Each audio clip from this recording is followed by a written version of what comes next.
Hello.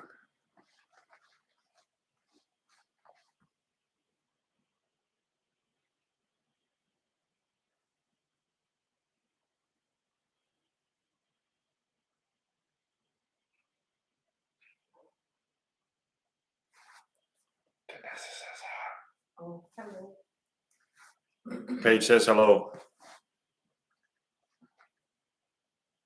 It's the regulars. The whole gang's here. Well, it's part of the gang.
Read the last. You mean my blog?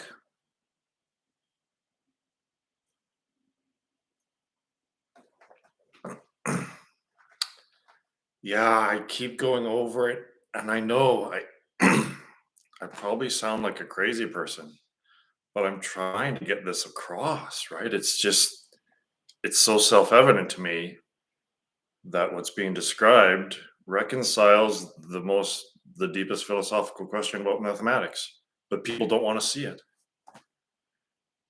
It's just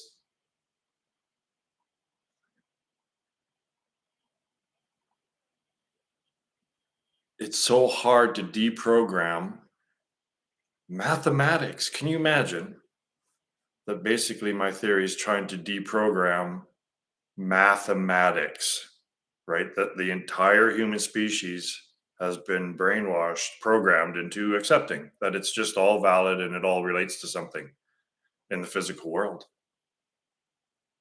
But I mean, right? How it's hard enough to talk someone out of like Scientology, which is obviously insane. This is a, a subtle insanity, ubiquitous insanity that no one recognizes is actually incorrect. So, of course, it's almost impossible to break people out of this. So, I understand why people can't see even things that are completely self-evident to me because it's we're so brainwashed by everyone, the whole way. So, it's quite a challenge to break people out of their delusion.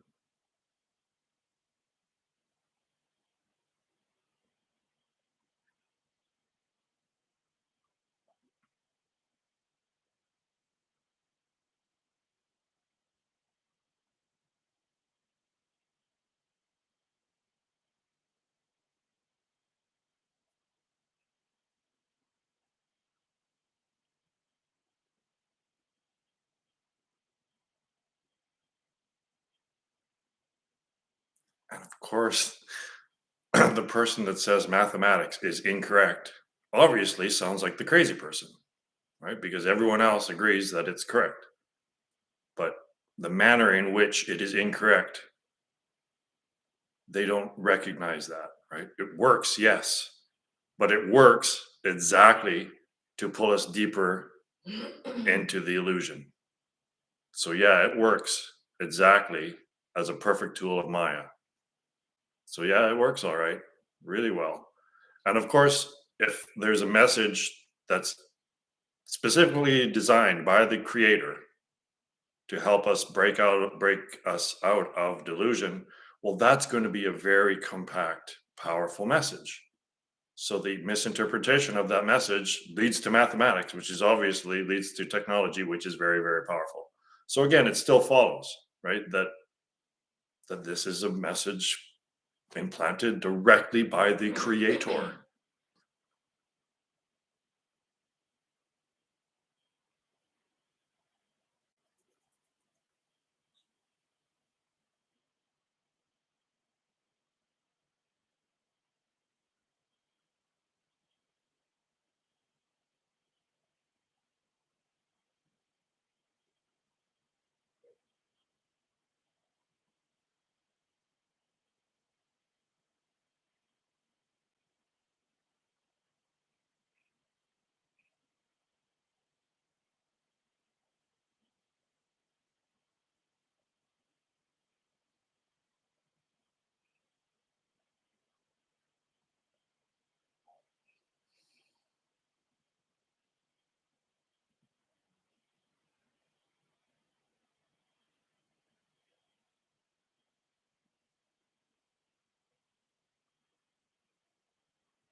How much should I be involved in the world and how much should I be detached from it?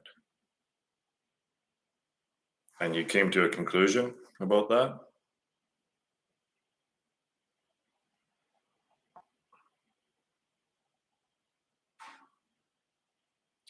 It's more important that you know that what the I is, right? It's not really about so much being in the world and being involved in it, but what is the I that is involved in it? Because obviously the body's still going to go around doing things, but you don't have to identify with that. You're not that. You're the witness of that. So there is no, the I is the witness. There is no, the I has no qualities to it in and of itself. It's just witnessing the manifestation of body mind. So just, yeah, just play the role of the witness, adopt the perspective of the witness, and don't identify with anything. And then you'll be detached from the world.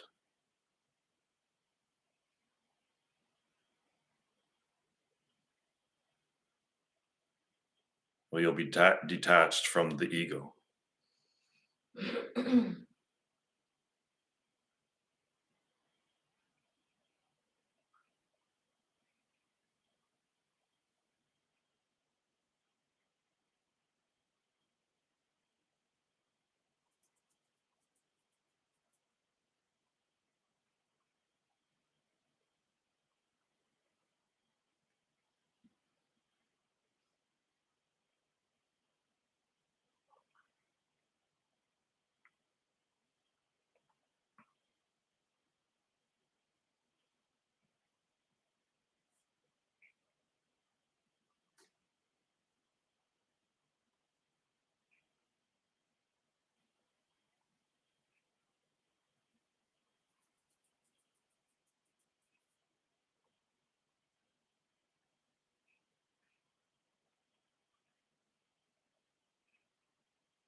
And I would suggest that instead of trying to look for entertainment to try to fill every gap with something, just be.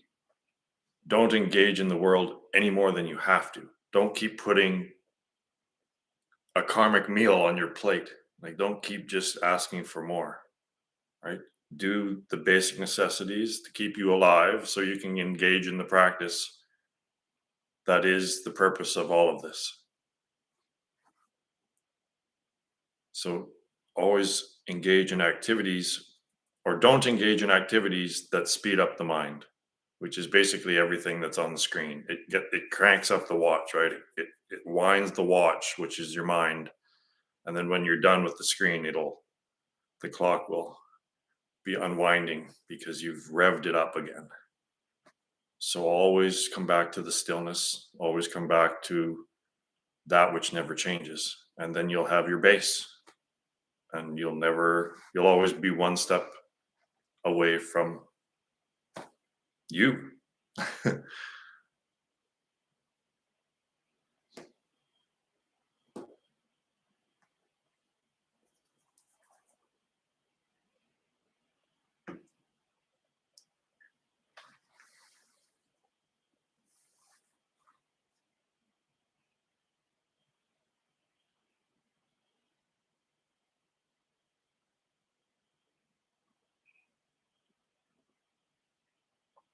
Yeah, and so what comes to you in that state is what's required, right, for your dharma to unfold. But if your ego is going out trying to get things, then that is karma, which is the opposite of your dharma, right? And it just keeps the wheel going.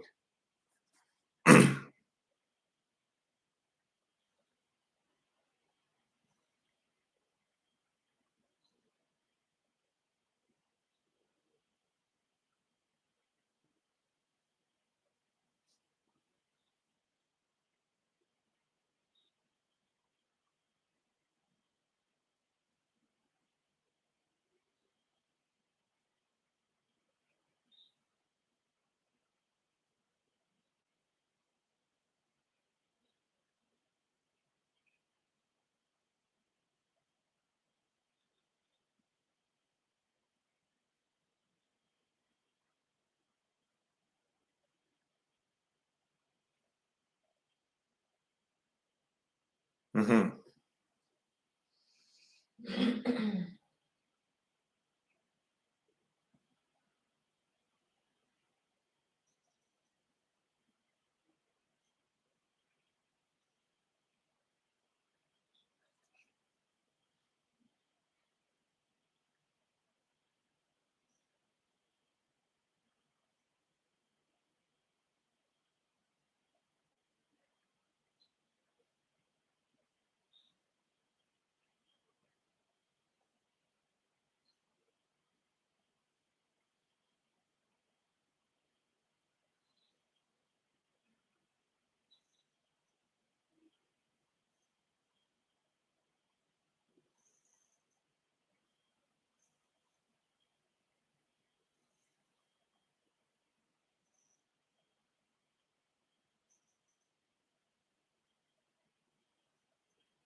No, I don't read anymore, so I don't know any authors.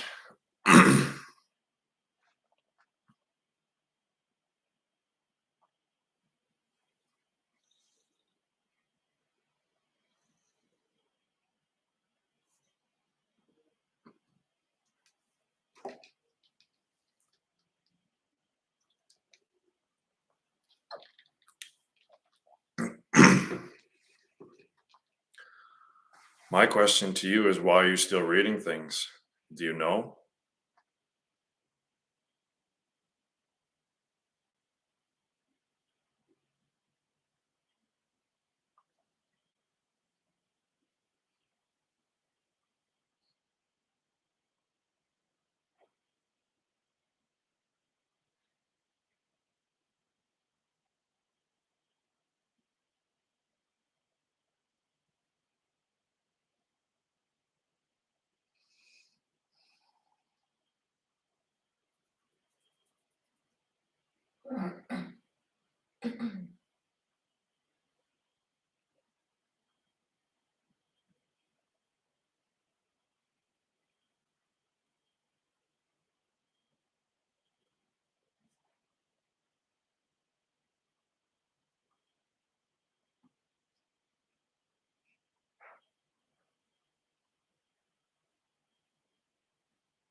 Yeah. Yeah, I'm sure. I'm sure the mind can come up with several reasons for wanting to watch more stuff and read more stuff. Mhm.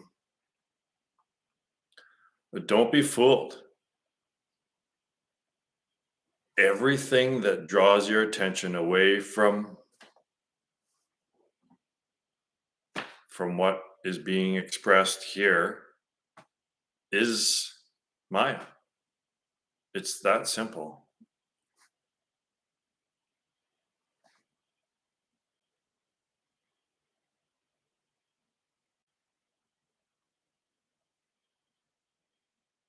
So Ramana Maharshi was always in the thought-free state, and therefore he's enlightened. And everything that draws you out of this thought-free state, what he called the pristine state, even if it's spiritual and telling you that it's leading you to some sort of truth, that in and of itself is Maya. You realize that, right? You can't ever get to what you are. You can't ever get to where you are, and you can't ever become what you are. So that's all just bullshit, right? It's not a path that's showing you where you are. It's a path taking you away from that. But it's subtle because it seems like, oh, well, this is leading me to some grander truth, right?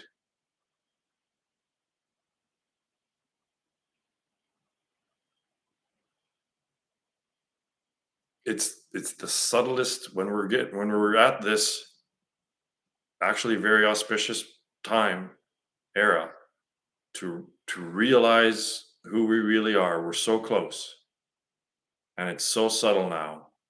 The little game that's being played, it's very subtle. Yes, because if it was gross, everyone would notice it, and there would be strong resistance to Maya, right? But because it's subtle, we can't recognize explicitly the source of our suffering and delusion. So it's a very nuanced endeavor trying to use symbol and language to break people out of the delusion that symbol and language has gotten them into. It's a it's a it's a wonderfully nuanced endeavor that I actually really enjoy when I'm not getting totally frustrated at people.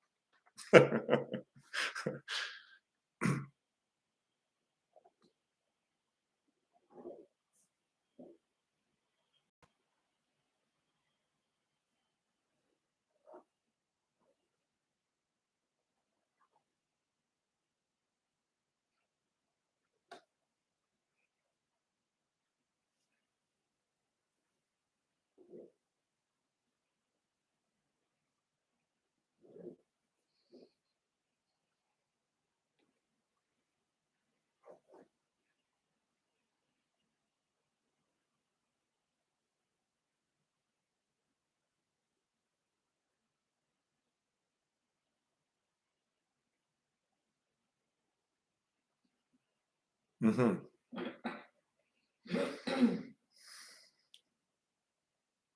But then when it does shift into that higher gear of self-awareness or that higher level of self-aware, deeper level of self-awareness, you kind of realize, well, why am I doing that other thing? Why don't I just sit here and be completely happy? Like, but it's tough until you get to that really effortless, right? Effortless thought free awareness. That's the trick because if it's still effort and it pops in and out and you don't get to that really nice sweet spot of just perfect Sat Chidananda, then it's easy to forget how wonderful it is.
But that's such an Anand is showing you that you don't have anything to fear.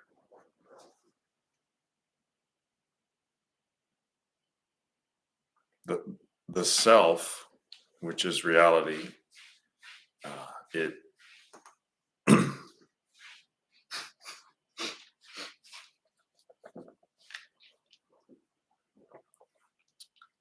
it's not a lack or a void, right? You cannot not exist. But just being, just being the only being that there is, uh, there's just nothing relative. It's just you, right? Like the state of deep sleep. We're not afraid of going to sleep, are we? Because that is Satchitananda, right? It's just we're not aware of it from this place. But obviously, sleep is a nice, peaceful place, right? We like sleep. There's healing that occurs in sleep. This is because it's getting closer to our true nature than the waking state. So if you're not afraid of going to sleep, then you shouldn't really be afraid of finding self, realizing your true nature, that you're the only thing that exists, that you are existence itself. But from the perspective of the ego thinks that is a state of non existence, which is impossible. So it resists that. But it is the death of the ego itself that reveals all this.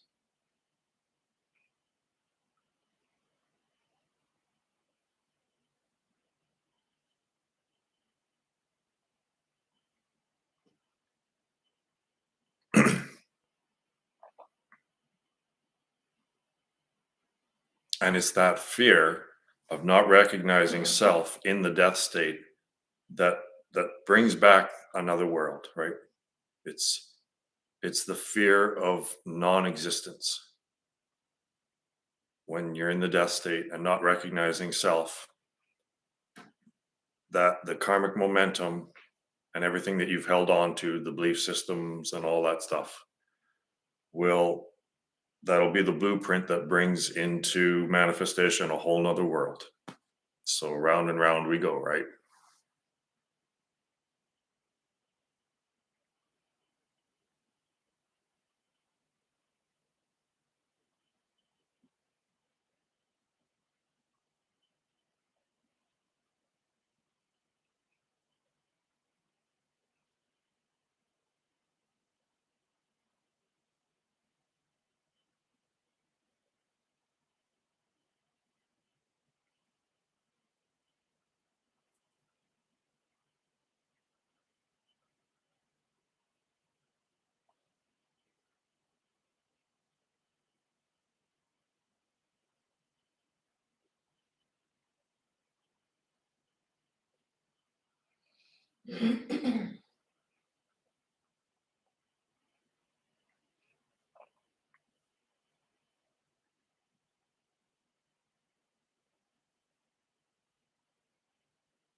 My interaction with philosophers is that they are probably the most deluded of all because they don't even recognize they don't want to find truth. They just want to talk because they know they exist while they're talking to each other. They can't recognize that what they're really saying is just, and what everyone's saying, basically, unless they're really trying to discern, find information to discern something that's true. But most of what's going on is, hi, you exist. Do I exist? Yes. You exist. Do I exist? Oh, yes. Yes, you exist. Do I exist? That's what's conversations going on. They try to pretend that they're talking about truth, but they're really just reinforcing each other's existence through the communication because you exist while someone's interacting with you. They're not revealing any truth. They're just reinforcing their egos through a relative existence. And I point this out to them, and of course, they deny it, right? And then I point out a conclusion, like an actual conclusion to all of philosophy, and then they say, "Well, that's wrong."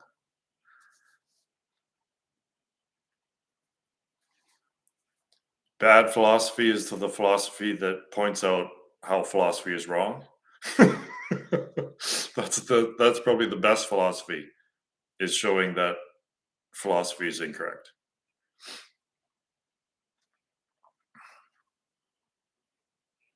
See, we don't understand what thought is. All of thought. We don't recognize the purpose of thought itself.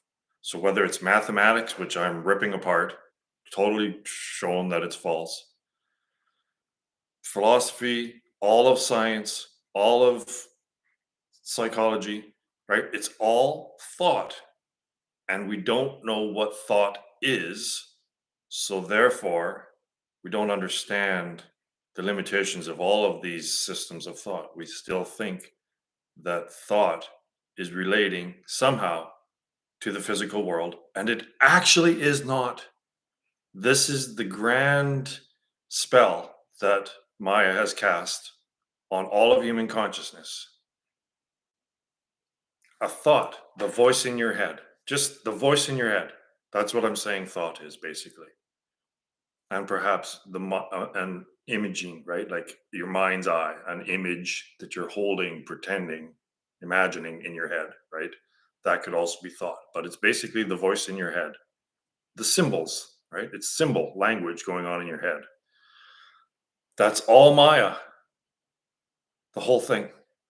So the unrecognition, not being able to recognize thought as a tool of Maya to just get us into the next iteration, transmit us peacefully into the next transition, into the next iteration. We don't recognize that that's what it is, so we just keep following thought. And like I said, it doesn't matter what system of thought it is. I just happen to zero in on mathematics in this theory to show that it's all wrong. But because it's a cult, and because it's a cult that includes everyone in the planet, right? Everyone goes to school and is taught mathematics. So it's just brainwashed. We're just completely brainwashed, and no one can see the way out of it. Not very many people are able to get past the brainwashing of quantity. What the fuck does quantity even mean? How does it relate to the natural world? Where does quantity express itself in the natural world? There's no numbers out there. It's all a fantasy world. But again, it produces thoughts, interesting thoughts that present patterns and stuff. And those thoughts reaffirm the mathematician's existence because there's a thought relative to them.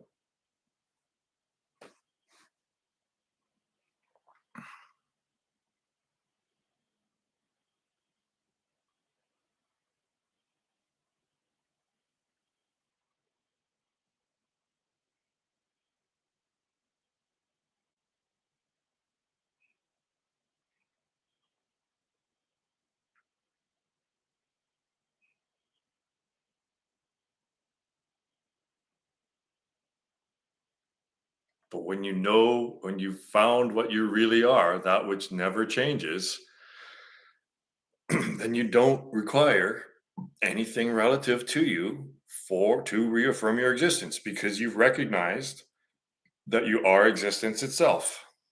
So therefore, you don't need thoughts anymore. There you go. The whole thing's just laid out right here in this little satsang that three people are watching. The entire mystery of life has just been uh, but that's why we need the practice. It's all about the practice, right? Because the practice is exactly the transcendence of thought. And that's what non-conceptuality is.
Don't we live in a world that attacks bonds, connections?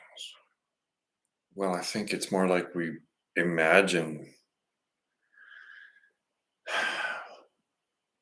there are things connecting to individual things, right?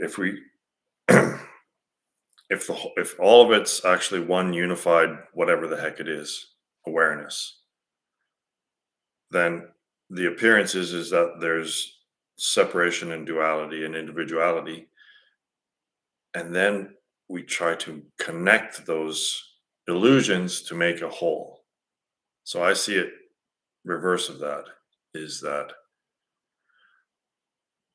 one thing isn't really connected, right? It's one thing. To say that it's connected to itself is redundant. So we try to, so Maya puts forth the illusion that there's a separately existing I. And then through relationships, we try to reunify that, right? We're trying to make you and that other person connected to try to find that unity that is you. But you can't, right? That's what science is trying to do too. They take the illusions of mind, body, or particle and wave, they take those to be accurate and true. They take the illusions to be true, and then they try to reunify the illusion by using the illusions. Yeah, you can't do that, right? So you have to be prior. You have to recognize the state that is prior to all that nonsense occurring.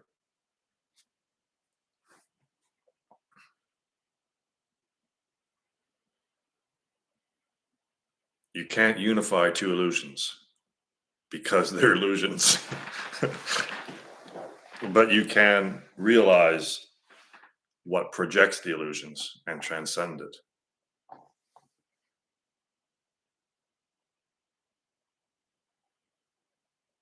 So, yeah, we're trying to unify that which only appears separate and that has never ever been separate.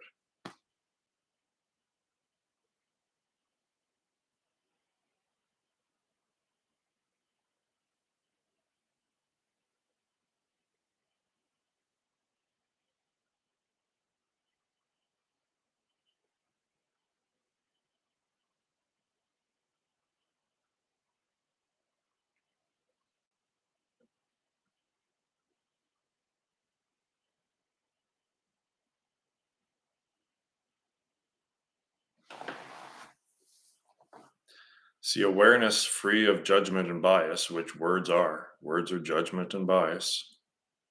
It's the same awareness, right? If that which is looking through these eyes is that which is looking through those eyes, and that is recognized when there's nothing going on up in here, right? It's the same awareness. It's that same clear, unbounded awareness with everyone. But the boundaries are which makes it appear as though there are individuals, right? I'm having different thoughts than you are, but the awareness upon which those thoughts are occurring are all the same. It's all the same thing.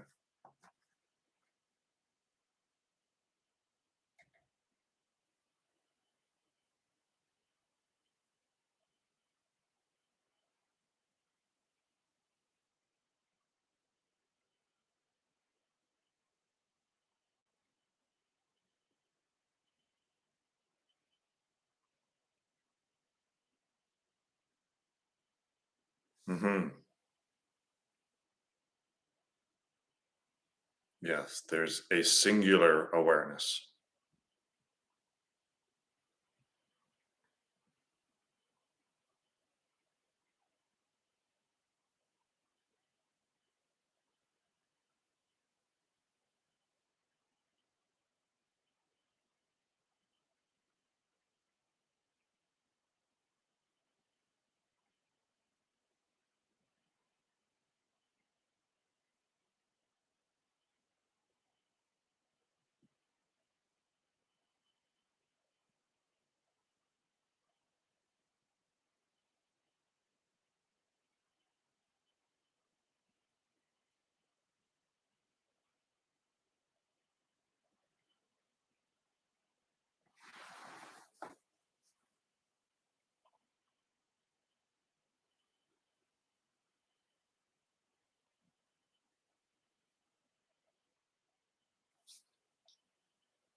So when I hear people that have had near death experiences and they're talking about this loving, all accepting presence, well, that's you. That's what I'm experiencing right here, right now, is just that perfect, unbounded awareness that you could call complete acceptance, right? There's no judgment there at all. There's no thoughts describing anything. It's just pure awareness. So that's if you can recognize it in the waking state, then you'll be able to recognize it in the death state, the self, right? So then there's no fear there because it won't be you and the lack of you. Everything will be you, right? So if in the death state you think that there's a you and then there's nothing else, then that's a really, really, really, really lonely, scary place, isn't it? But if you realize that it's all you, that's a different state. There's no fear there. There's just you. it's it's like being aware when you're sleeping. So it's very difficult to grasp in the waking state what the death state could be, like what pure self-awareness with no content, just awareness with no content, what that is, what that experience would be. But it's perfect contentment. It's just perfect contentment. So therefore, the subjective experience is Satchitananda, being consciousness bliss.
So let's just assume that this is the next evolutionary step of self-awareness, right?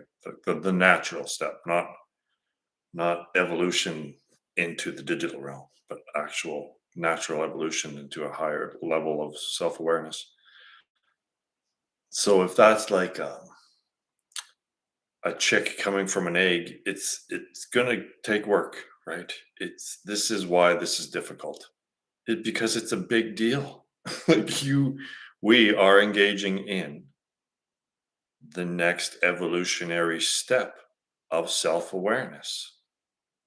So yeah, it might seem a little difficult, but don't let Maya convince you that it's no big deal because it's the biggest fucking deal, right? Yeah, right. Natural evolution as opposed to the manufactured simulation built on a simulation built on a simulation process that's going on with the digital realm. That's the unnatural taking the wrong path. Unfortunately, human consciousness is exactly that collective that took the wrong path. So we're we're writing it right. We've recognized this at the very end. So we're those people that's cramming, right? Cramming the night before the exam. That's us. But at least we're trying, right? The other people don't even know that there's an exam going on. Unnatural transhumanism. That's fucking great. Yeah. Yeah, we get it. Us non-conceptualizers, conceptualists, we understand this.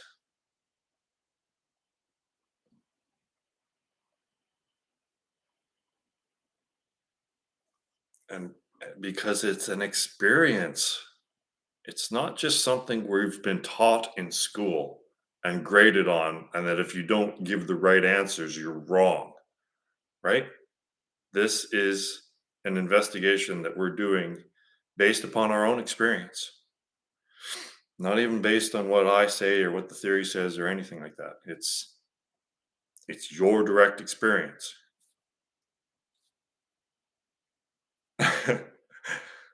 But it's true, right? Like we're at the end. Like we've decided to play this fucking game right to the end. And that's the kind of personality I have too. So, right? Always cramming at the end.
Yeah, I feel the same way, but I think that we are the minority, right? So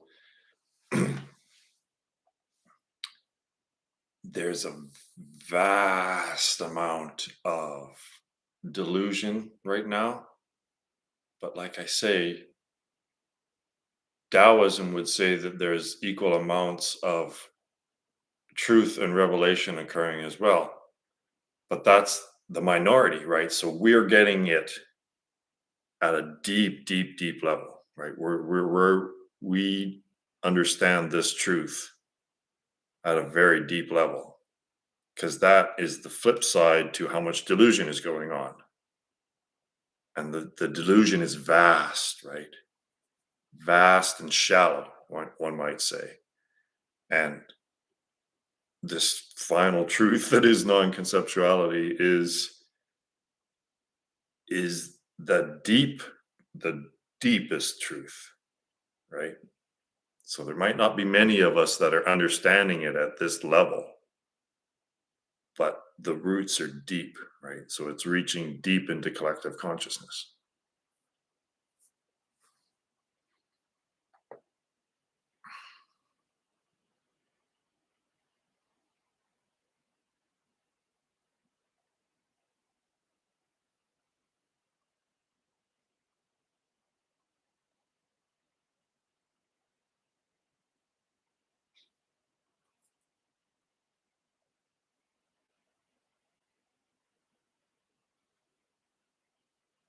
Yeah, never underestimate how important stillness is.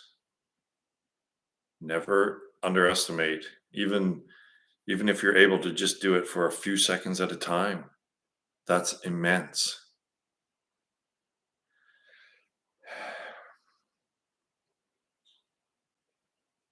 Maya will always try to like belittle this and just say, "Oh, it's not important," and "Oh, just never mind about that." Just forget about that stuff. What about over here? Isn't that interesting over there? Mhm. Yeah, I'm on to you.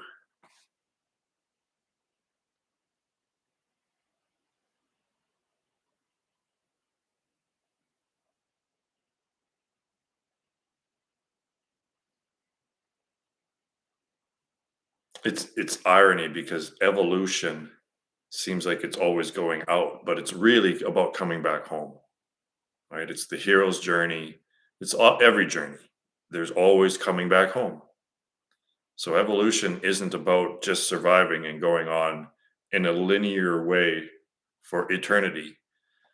It's not that at all. It's realizing that the timelessness of being. So you just stay home. You just realize that the illusion is the leaving and the coming back. That is the story that we tell ourselves while never leaving home, while never opening the door. We're telling a story about leaving home and coming back.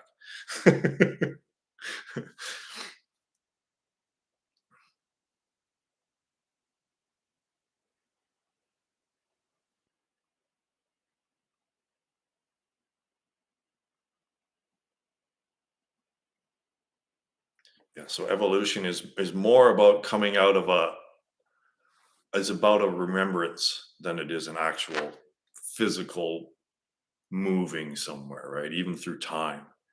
It's really not about space and time at all. It's about a remembering. It's about coming out of the delusion, right? Waking up, if you will.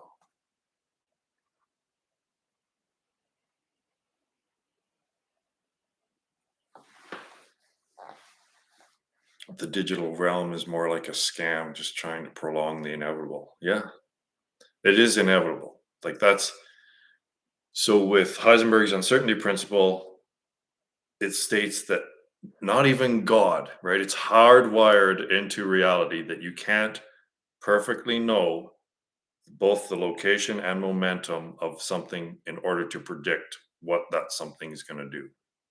Predict, right? To make perfect predictions. So obviously, if God wanted to be entertained with a puzzle, then that's the way it would be. But see, God knows inevitably that this will all disappear or become, will all will there's no way you can lose self It's just you don't God doesn't know when it'll happen, right? So that's the thing, is that kind of this introduction of into of time. God knows what's inevitable, but it doesn't know when it's going to happen. So that's the surprise, right? That's the entertainment part, is that it could happen anytime, but it eventually will happen. There's no way that you could possibly. This is why the idea of hell is just ridiculous, because you can't, you'll never be permanently separated from yourself. It's impossible, right? So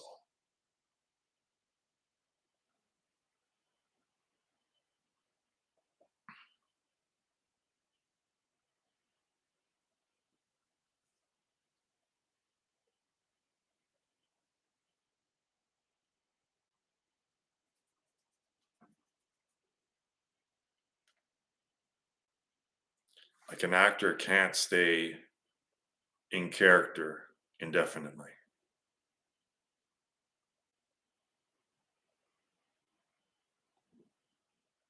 Yeah, eternal damnation is impossible, but because of Western society's strictly dualistic, materialistic perspective, that's what they see. They see it's black or white, it's either good or evil, because it's dualistic, right? There's no other options. It's either all or nothing, right? So that whole Western dualistic, materialistic, either or, this or that, nothing, something, that's all wrong, right? It's but if you have that as your worldview, then you have to have eternal damnation, right? It has to be either this or that forever. It's just, it just doesn't make any freaking sense. But we're all taught to just go along with it and check out something interesting on YouTube. Just accept it and watch YouTube. Damn it.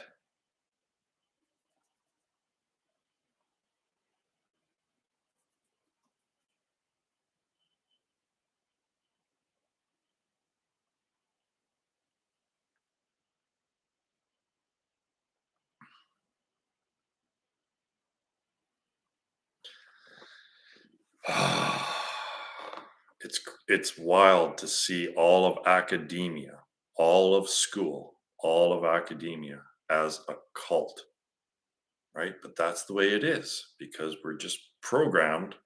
And what's a kid going to do?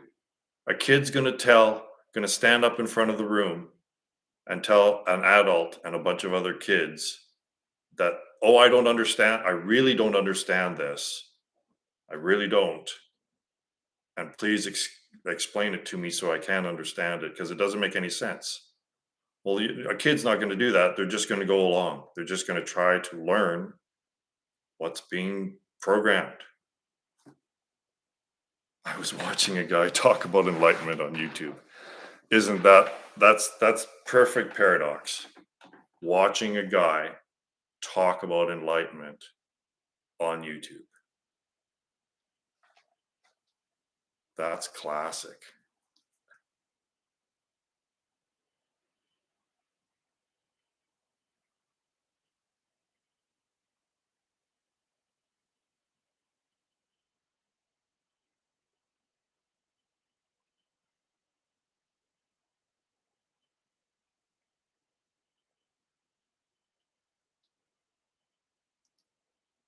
We can't take this shit too seriously, right? That's another point.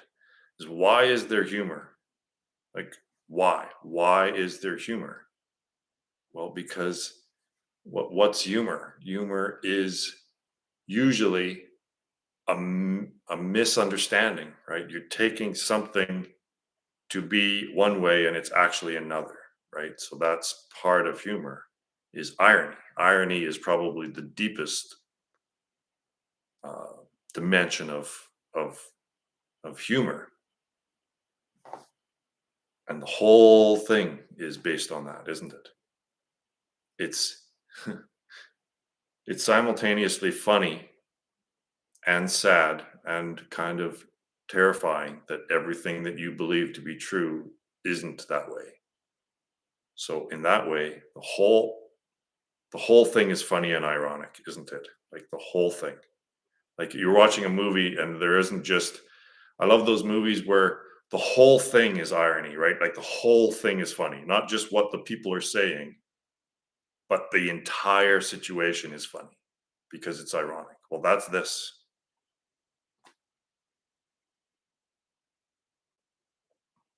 And also the irony of searching for what you are, right? That's ironic as well.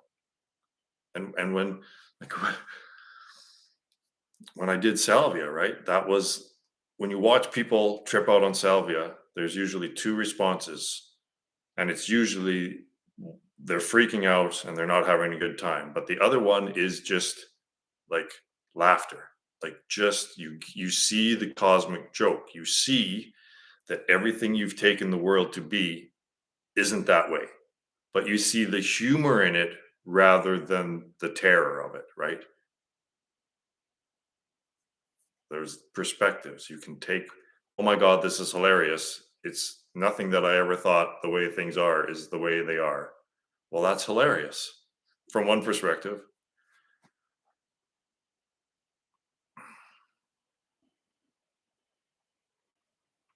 and totally devastating from another perspective. From the perspective of the ego, it's totally devastating.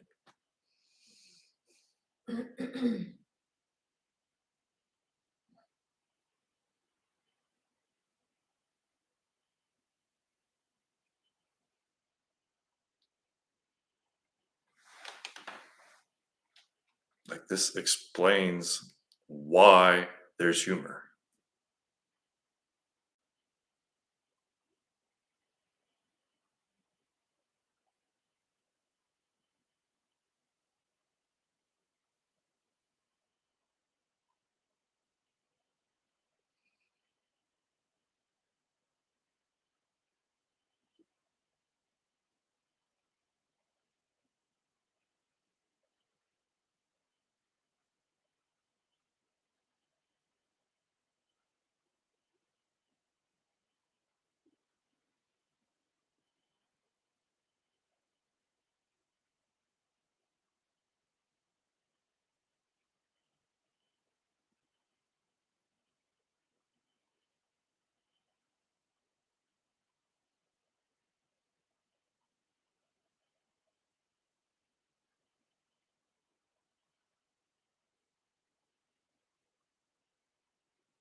Yeah, I have to make this very clear that what is being experienced is not normal human consciousness.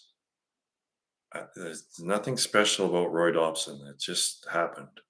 But I'm telling you, this is not human consciousness.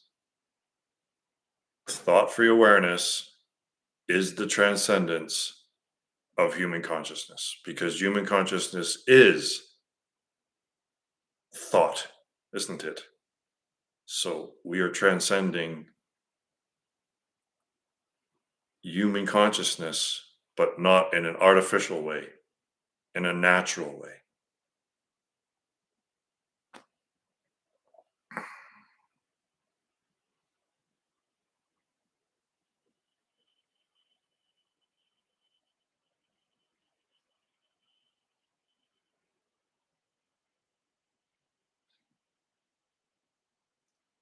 So, in a way, Satchitananda is a way of trying to explain. I'm just going to use a metaphor, trying to explain to a dog what human consciousness is like, right?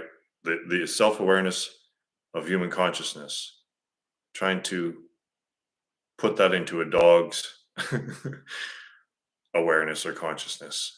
It's probably not going to understand, right? And that's what I'm trying to relate to humans is that this is the next step. And it's not like thought at all. It's not, oh, I'm only having the correct thoughts. It's a completely different level of consciousness. Just like human awareness is a completely different level than a dog or a cat. But it's not lesser like a dog and a cat. It's the transcendence. We've gone through it. We haven't just been stuck under it. We've gone through it. That's the whole purpose of all of this.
Yes.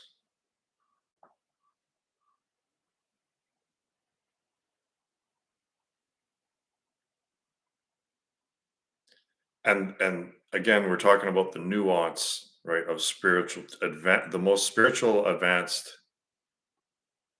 the most spiritually advanced teaching is this nuance of using language, using that which projects the delusion or illusion just enough to try to get that person out of the delusion, right? But that's what happens is that when I point out that the number system is one of these messages from the creator that's using language and symbol, right? Which is what causes the delusion in the first place. It's using that system because it has to. That's the system that the deluded consciousness recognizes. But if it's not picking up the message, then that message will just get thrown in with all the rest of the nonsense, right? There will not be discernment of what that message means. So it'll just be lost in the delusion, right? And not only that, because it's such a powerful message, the misinterpretation of it can work to get us deeper into delusion. And unfortunately, that's what's happened. So spiritual teaching at its pinnacle uses symbol and language just to the degree, the minimal degree, to try to get people out of symbol and language.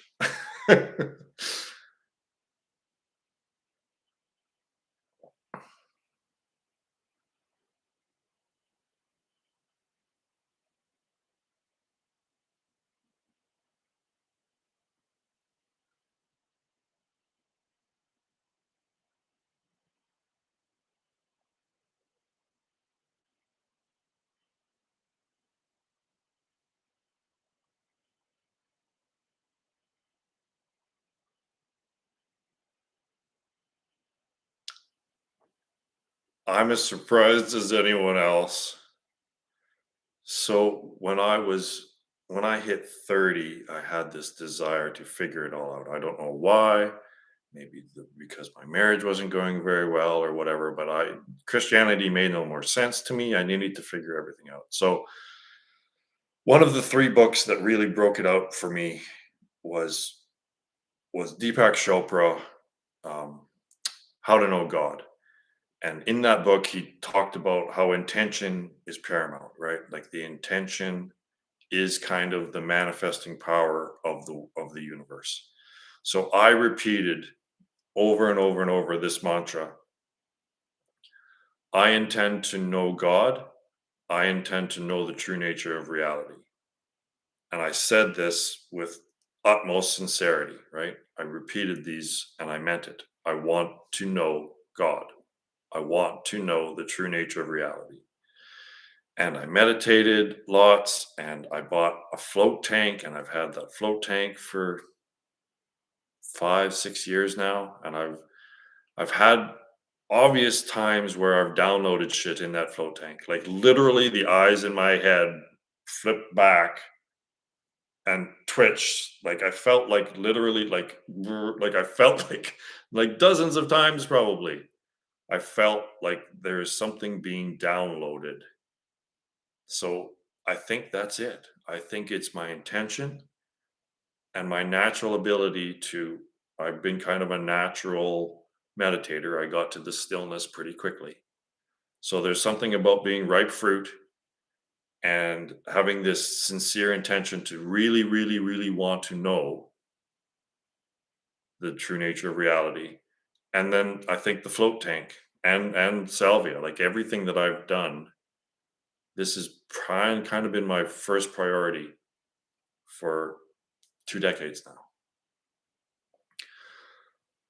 And this, especially this last message thing, like it's taken 7 years. I've had this number thing with me for 7 years. It's unfolded within my own consciousness over 7 years. That's how deep this freaking thing is, right? And it's only been within the last few months where I've realized that this is a message. Like, and this is the person that's it's been revealed to, right? So I understand why it's taking so long and it's so difficult for people to understand what is really self-evident to me. It's because I've been dealing with this for 7 years, I guess. But I don't know where I get these insights. They come from the stillness. And I think that's part of it, is that true creativity and true genius comes from 90% stillness and 10% trying to figure shit out. I think that's about the ratio.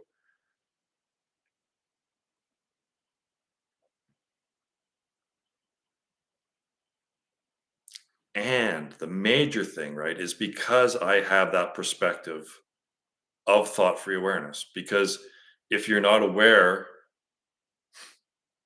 of that, which is the base of everything, then you're not, if you're using a dualistic model for all of this, then it's none of it's going to work. The model that you're producing, these insights that are going to come from using the conventional model that everyone else is using, is just going to end up chasing your tail like everyone else is. So the stillness, my perspective of always coming from the stillness, allows these insights to come.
So back to that, is language a lie thing? So language and symbol.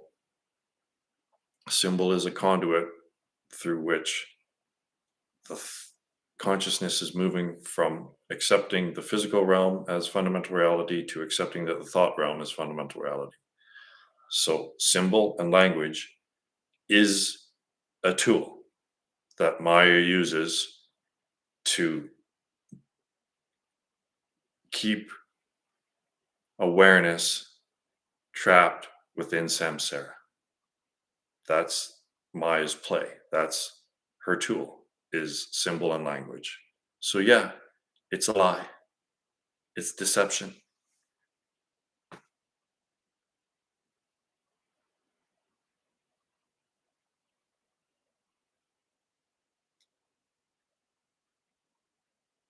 And I've watched Maya and her magic act so acutely that I can see every little sleight of hand that she does. I'm tuned in. She can't fool me at all. I'm I'm I'm privy to all of her little tricks, and it's little steps every time, right? Just little increments of making you accept that thought is valid, basically.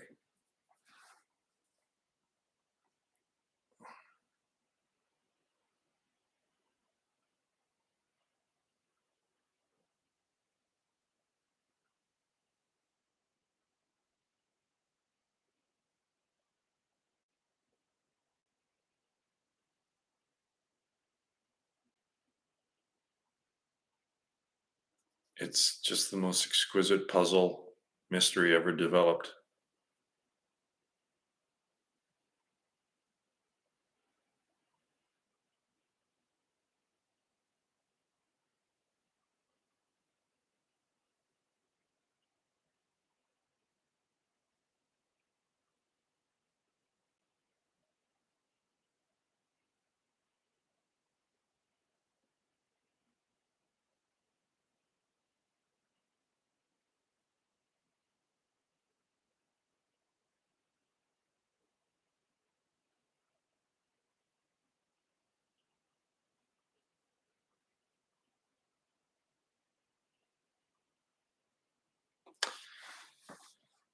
Intuition, is your intuition for Maya also reflected in everyday life in interaction with other people?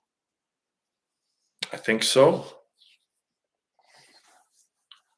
It must, because I have pretty much a perfect life and I have a perfect relationship. So, yeah, it's It's ultimately practical. Hello, Roy. What is your view? What will happen when this life ends? Well, that depends on how self aware you are when you die, when your body passes.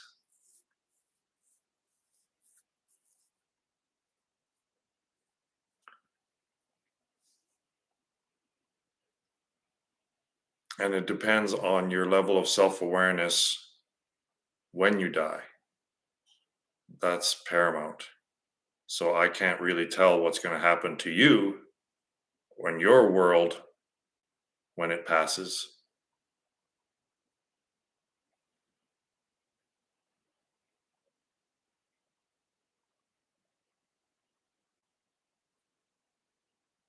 Basically, the dreamless sleep state is a small version or shorter or whatever of the death state.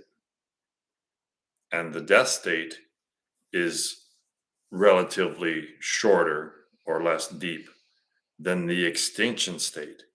And the extinction state is what's next, right? So it's not like everyone's going to die. Yes, we all know this, but it's going to be a case of everyone dying at once, right? So that is extinction. So the extinction state is deeper than the death state, and the death state is deeper than dreamless sleep state, but they're all fundamentally the same state, only relatively bigger or smaller.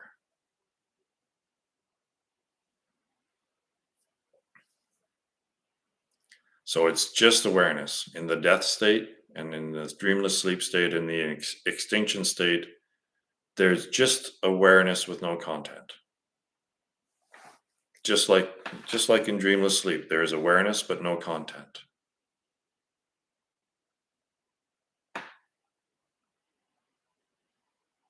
And if you wish for more content to enter and to have another play this game some more, then that's what'll happen. And if you're done and the self and you realize the self, then you're done too.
People talk about things like other dimensions, time travel, etc. Have you thought about this?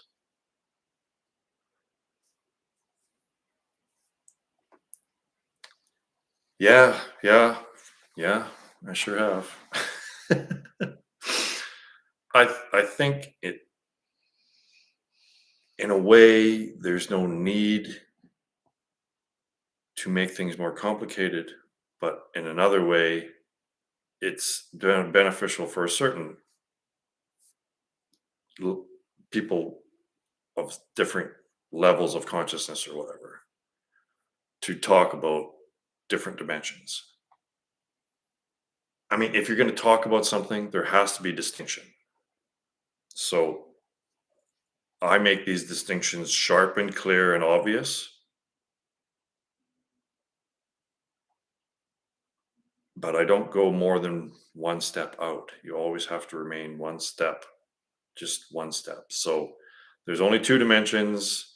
There's only like uh, there's a triune system. The fundamental workings of reality works on a triune system, whereas it's a superposition. The reality is the superposition which cannot be described, and the two aspects of it are the dualities, but you can't go further than that. You just, that's it. And it always collapses back into itself. So, time and space and different dimensions, these are ways in which duality is introduced so we can talk about it, right? But the talking about it can't just stop at the talking. There has to be the transmission into a spiritual practice. Otherwise, the talking is useless.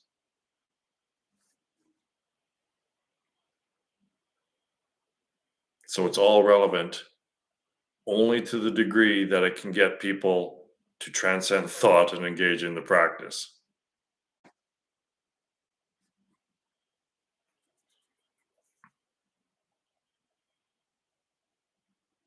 But so many spiritual teachers just get hooked up on describing things. So there's no prescription, there's just description, right? There's no prescription, there's just description, which is just mind stuff, right? It's interesting to keep coming to more accurate descriptions of this.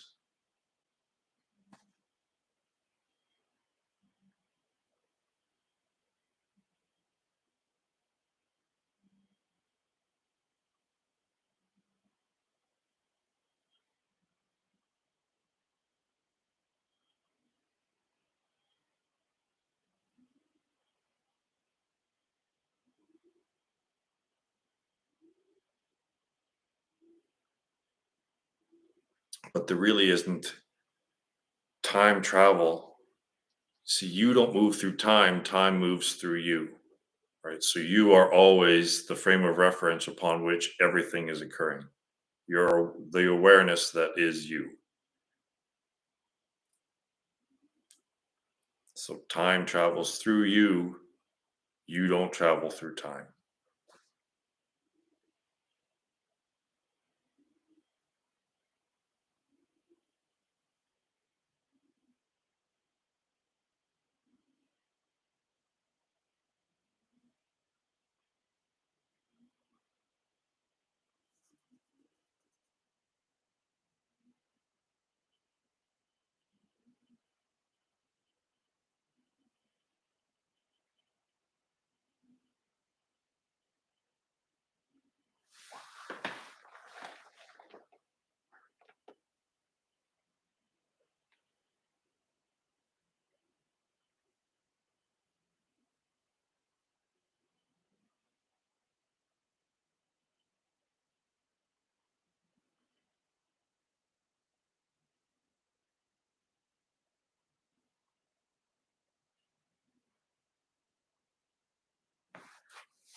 Well, that's a different language, so I'm not sure how I'm supposed to know what that means. X something false. If we start with a lie, anything is possible. Ah, that's a good statement. Yeah. Also, one of my favorites, and I came up with this, is that deception is hidden within complexity.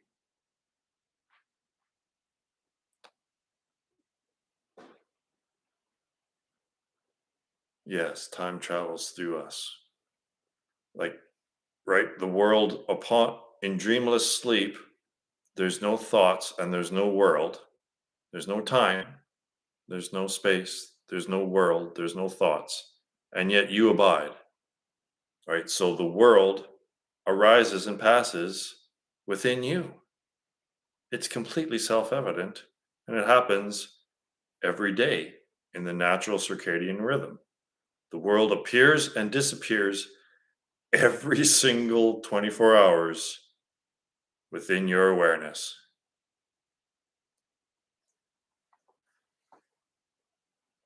It's completely self evident that you, not the you think you are, but the awareness is fundamental reality, and the world arises and passes upon that awareness.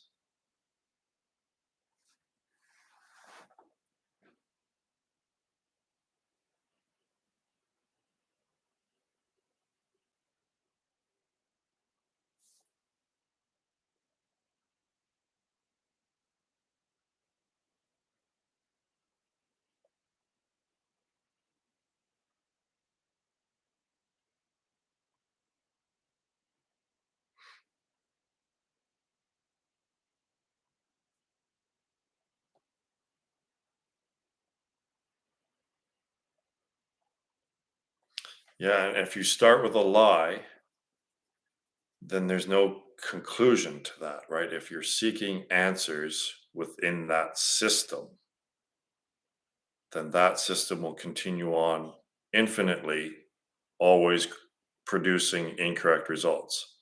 So then the truth would be the revelation of the lie, right? So the truth cannot be attained following that initial lie, right? That path.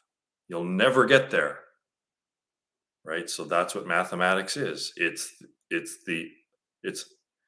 an equation, an algorithm that will never halt. That's the word that they use, that Turing used for a computer running a simulation or an equation and trying to find the answer for it. And if it doesn't find the answer for it, it'll just run indefinitely, right? And that's what math is. It runs indefinitely to ever increasing abstraction because, exactly because the initial assumption or interpretation is incorrect. Counting, way back at counting, addition, the invention of quality, that's the lie. So you can imagine how deeply mired we are in delusion because everyone on the planet that's been taught mathematics is brainwashed into, is conditioned into just accepting that it's all true. And maybe this would explain why humanity is in the fucked up state that it's in, right? We are in a very, very, very fucked up state. So deep that one might even say that it could be our blind faith in mathematics and the fact that it's actually incorrect, that could be something that's important enough or powerful enough to get all of humanity into the deep state of delusion that it's in, right? It would be something that deep and that profound to fuck us up as badly as we're fucked up. Yeah.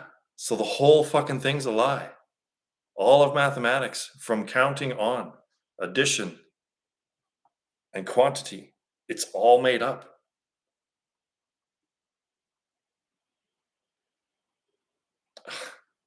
I know it's so hard to accept.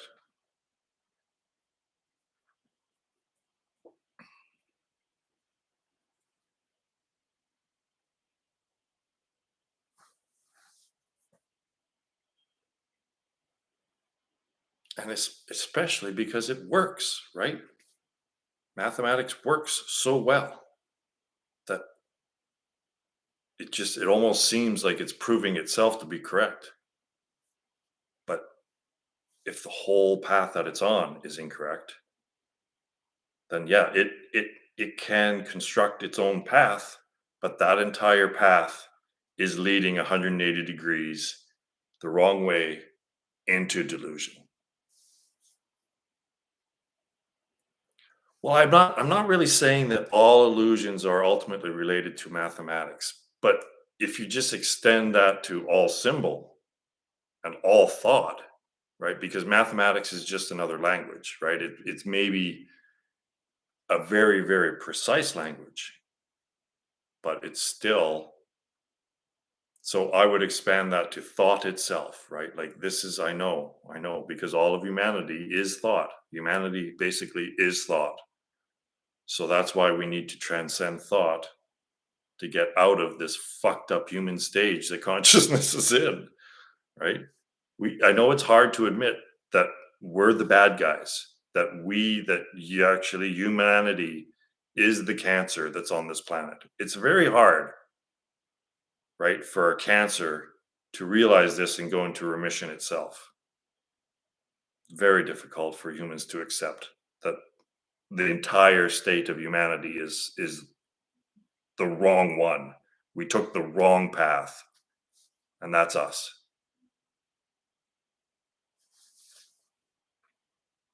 Hardly anyone has the honesty and the sincerity to admit that, especially academics.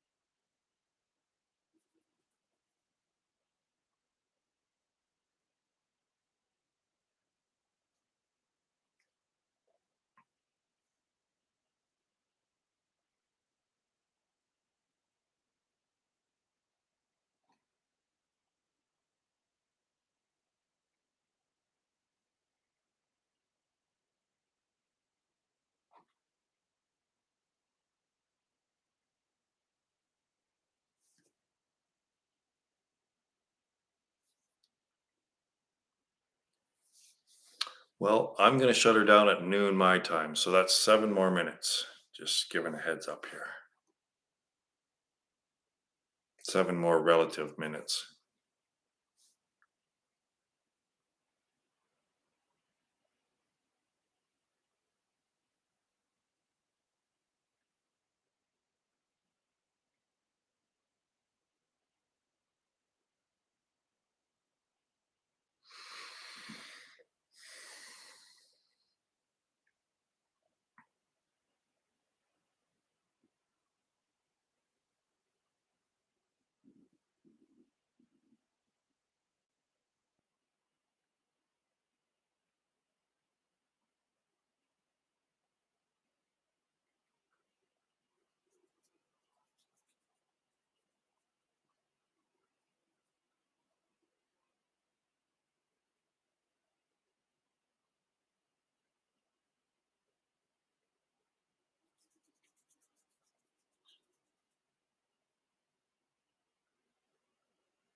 All right. Well, we'll see you next Sunday.